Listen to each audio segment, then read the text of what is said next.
దక్షిణాదిలోని అత్యంత సంపన్న కుటుంబాల్లో ఒకరైన ధన్‌రాజ్ గిర్ వారసురాలు, ప్రఖ్యాత హిందీ, ఆంగ్ల కవయిత్రి, ప్రసిద్ధ కవి గుంటూరు శేషాంధ్ర శర్మ జీవన సహచరి రాకుమారి ఇందిరాదేవి ధన్‌రాజ్ గిరి జనవరి 13, 2026న మరణించారు. 1930 ఆగస్టు 17న నిజాం సంస్థాన సలహాదారుడుగా రాజా ధన్‌రాజ్ గిర్ నియామకమవుతారు. రాజా ధన్‌రాజ్ గిర్, రాణి ప్రమిళాదేవిలకు ముంబైలో ఇందిరాదేవి జన్మించారు. ముంబై, పూణే, ఊటీ, హైదరాబాద్ నగరాల్లో వీరికి రాజభవనాలు ఉన్నాయి, ప్యాలెస్లు ఉన్నాయి. హైదరాబాద్ వారసత్వ కట్టడాల్లో ఒకటైన జ్ఞాన్బాగ్ ప్యాలెస్ వీరి పూర్వీకులు యూరోపియన్ శైలిలో 1890లో నిర్మించారు. చిన్నతనంలోనే హైదరాబాద్ కు వచ్చారు రాకుమారి ఇందిరాదేవి. ఇక్కడే మెహబూబియా బాలికల పాఠశాలలో హై స్కూల్ విద్య అభ్యసించారు. తండ్రి రాజా ధన్‌రాజ్ గిర్ సాహిత్య అభిమాని కావడంతో బాల్యం నుంచి ఆంగ్ల, హిందీ, ఉర్దూ, మరాఠా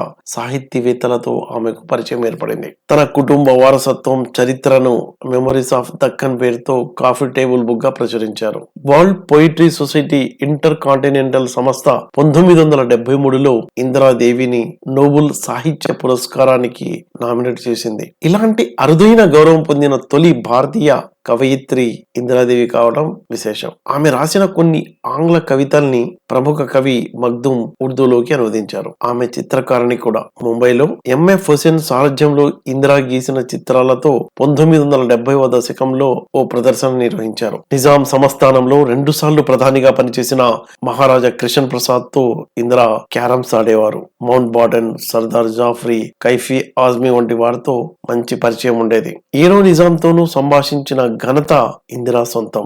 ఇక్బాల్, నెహ్రూ, సర్వేపల్లి రాధాకృష్ణ, నిజాం కుటుంబ సభ్యులు, ప్రిన్సెస్ ఎస్రా దుర్రేషవర్, పైగా సాలార్జంగ్ వంశస్థులతో ఇందిరాదేవి స్నేహం కొనసాగించారు. రాకుమారి ఇందిరాదేవి గుర్రపు పంజాలంటే బాగా ఇష్టపడేవారు. ఆమె హైదరాబాద్ రేస్ కోర్సులో యువరాజు ఆజంజా బహదూర్ తో కలిసి కనిపించింది. ఆమె తుది కోరిక మేరకు అత్యంత సాదాసీదాగా తెలుగు వైదిక సాంప్రదాయం ప్రకారం అంబర్పేట శ్మశాన వాటికలు జరిగాయి. రాకుమారి ఇందిరాదేవి ధన్‌రాజ్ గిరి గురించి నవాబ్ అజర్జంగ్ బహదూర్ కుటుంబ సభ్యుడైన ఘియాసుద్దీన్ అక్బర్ తో చిట్చాట్ చేద్దాం. सर, ये इंदिरा धनराज से हैदराबाद से क्या रिश्ता है? ये सही कहा आपने। जब पूना में पेशवाज आए तो वो लोग कुछ सिलेक्टेड लोगों को बड़ी तकलीफ पहुंचा रहे थे, तो ये लोग क्या करें, पूना से हटके हैदराबाद आ गए निज़ाम के डोमिनियंस में। राजा नरसिंह गिर जी जो थे, उनके 2 बेटे, ये उस ज़माने में साउथ के रॉकफेलर माने जाते थे। इनके काफ़ी कारोबार थे, मिल्स थे, शोलापुर में थे, बॉम्बे में थे, बड़े बड़े मिल्स के ओनर भी थे, और इन्होंने बड़े बड़े अपने महलात भी खड़ा किए। तो जब उन नरसिंह जी के 2 बेटे, एक राजा प्रताप गिर जिनकी कोठी विमेंस ये SBI के सामने उनका बहुत बड़ा महल है, जिसको आप EMT हॉस्पिटल में कन्वर्ट कर देगा, वो थी प्रताप गिर की कोठी। और राजा धनराज गिर की जो कोठी है वो ज्ञान बाग पान मंडी में है। अब इनकी जो है प्रताप गिर साहब के कुछ चीज़ें थे, वो कुछ ज़्यादा आगे नहीं बढ़े कारोबार में, और उनकी कोठी जो है उसमें एक बड़ा खूबसूरत फिल्म बना था मेरे महबूब, और बहुत मकबूल भी हुआ। और प्रताप गिर की 2 बीवियाँ, पहली बीवी गुजर गई, दूसरी बीवी रानी साहबा से, फिर परमीला जो डॉक्टर रामैया की बीवी बनी, रानी परमीला, और फिर ये रामैया साहब जो है निज़ाम के फिजिशियन भी थे। ये धनराज गिर फैमिली की जो हैं, इनके 3 बच्चे, 4 बच्चे, 2 बेटियां 2 बेटे। ये इंदिरा धनराज गिर 1930 में पैदा हुई, और 2026 13 जनवरी को उनका इंतकाल हुआ। ये हैदराबाद के लिए, हैदराबाद की तहजीब के लिए और काफ़ी ये काम किए, और बड़े मकबूल घराने की रख रखाव की साहबा, ये औरतों के एंटरप्राइज के लिए, उर्दू के लिए, और काफ़ी अच्छी स्टोरी टेलिंग में भी बड़ी मशहूर थी। धनराज गिर का जो महल था ज्ञान बाग, बहुत ही खूबसूरत महल। ये उनका जो लॉन था जहाँ पर ये दावतें होती थी, और अर्ली मॉर्निंग ब्रेकफास्ट होता था। ये 4000 गज के ऊपर उनका लॉन था, जिसमें खूबसूरत स्टैच्यू है हरक्यूलिस का। और ये एक ज़माना था जब ये काफ़ी नौजवान थी, बहुत ही खूबसूरत मानी जाती थी और वाकई भी खूबसूरत खातून थी। तो महाराजा किशन प्रसाद के बेटे नरसिंह प्रसाद साहब का इरादा हुआ कि भाई इस घराने में इनकी शादी हो, मगर वो कमाते धमाते कुछ भी नहीं थे, मगर बहुत आना जाना था ज्ञान बाग को और इंदिरा धनराजगीर से इनका ख्याल था कि ये शादी करें। तो एक मरतबे अपना प्रपोजल लेकर आए, आके धनराजगीर जी से मिले और बताया कि मैं आपकी बेटी से का हाथ मांगना चाहता हूँ। तो बोले बाबा आप अच्छे घराने के हैं और आपके वालिद जो हैं वो प्राइम मिनिस्टर हैं महाराज किशन प्रसाद, मगर आपकी क्या आमदनी है, आप क्या कमाते करते हैं?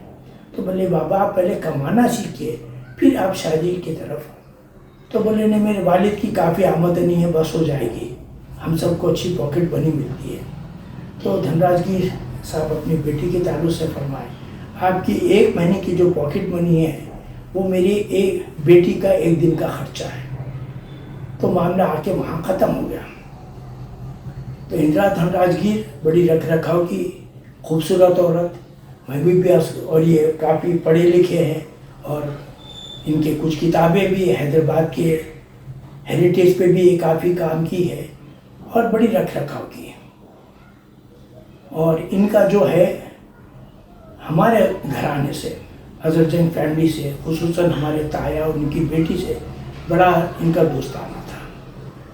नाब नासिर नवाजुद्दौला के पास जब भी दावतें होती थी तो ये अपने शोहर शेषन शर्मा साहब, गुंटूर शेषन शर्मा के साथ आती थी। बहुत खूबसूरत डायमंड नेकलेसेस या पर्ल्स के नेकलेसेस पहन के, बड़ी शिफॉन की खूबसूरत साड़ीज पहन के आती थी। और मेरी ताहिरी बहन मेरा जो है वो भी उनके पास आना जाना था और ये ज़माने तक चलते रहा। और किताबें भी ये लिखी और हिंदू हैदराबाद के पकवान पे, हैदराबाद की तहजीब पे ये बहुत काम की है।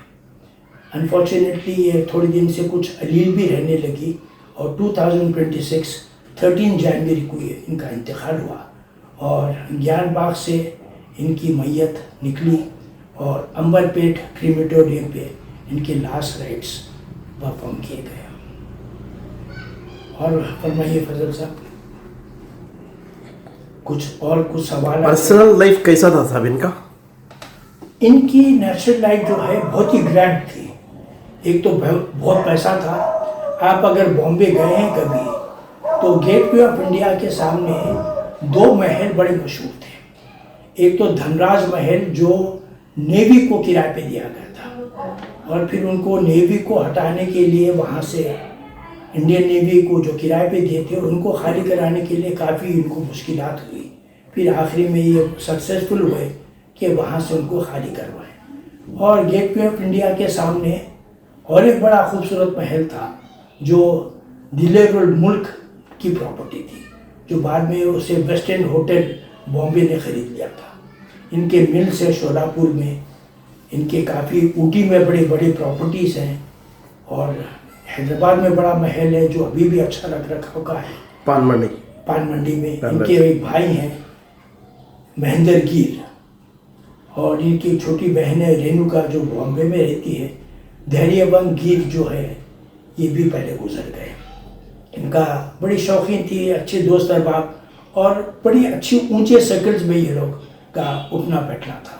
बड़े बड़े ऑफिसर्स, प्राइम मिनिस्टर्स और रेसिडेंट्स ये इनके मकान पे आया जाया करते थे। फॉरेन डिग्निटरीज आते थे। तो ये शौकीन भी थी रमी खेलने की। इनका एक ग्रुप बना रहता था। तो ये बंजारा हिल के करीब पंजागुट्टे के रास्ते में एक कासा इंदिरा बोल के और एक इनका मकान है जहाँ पर ये कार्ड्स वार्ड्स खेलने आया करती थी। तो कुछ लोग जमा होते थे। तो एक मरतबे मौज़म जा बहादुर निज़ाम के दूसरे बेटे भी उस ग्रुप में शामिल थे। ये बॉम्बे जाने वाले थे तो निज़ाम अपने ख़ास आदमी को भेजे कि ले जाओ शहज़ादे के बाजू ये इमाम ज़मीन बानो, थोड़ी देर ठहरो फिर निकाल के लेकर आ जाओ। तो वहाँ जो ग्रुप था हंसते हंसते बोले, यहाँ सरकार भी क्या बखील आदमी है और तुम पे भरोसा नहीं करते, क्योंकि ये जो पैसा मिलेगा तुमको इमाम ज़ामिन का तुम ले जाके बम्बई में खर्च देंगे। तो ऐसे भी कुछ लतीफ़े हुआ करते थे। बड़ी आखिरी इनका सफ़र रहा, मेरे से भी मुलाकात रही।